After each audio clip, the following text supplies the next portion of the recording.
Salut les filles, cette semaine c'est Halloween, donc je vous ai fait un nail art assez sanglant que j'ai appelé l'écorché.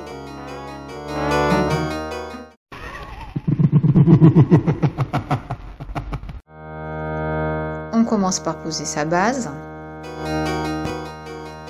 Pour mon nail art, j'ai choisi un vernis nude qui ressemble un peu à la couleur de la peau. J'ai ensuite matifié ma base avant de faire mon nail art.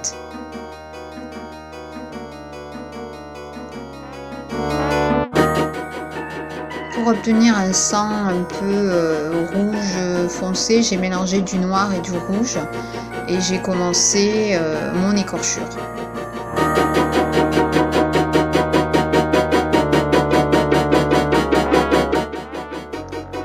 Je prends ensuite un rose que j'ai mélangé avec un tout petit peu de noir pour obtenir un rose un peu cendré et je fais le contour de l'écorchure pour donner un petit côté boursouflé.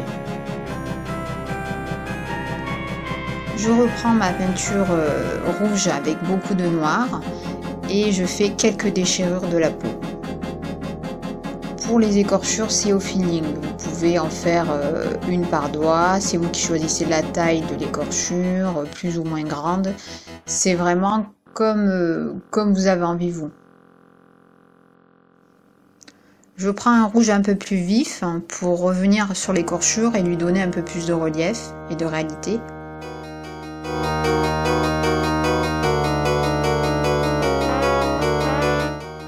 C'est vraiment un nail art au feeling, c'est vous qui voyez s'il faut un peu plus de rouge, un peu plus de foncé, que ça fasse un peu réel.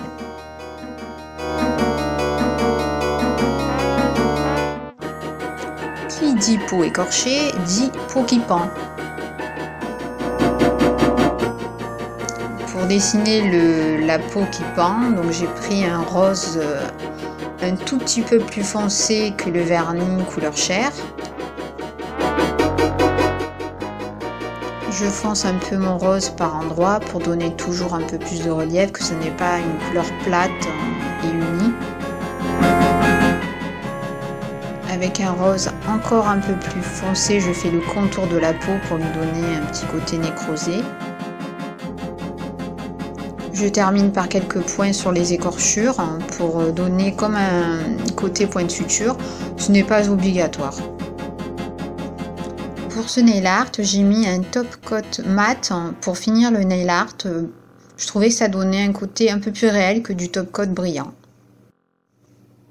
Un nail art bien ragoûtant, mais c'est Halloween, donc il faut oser.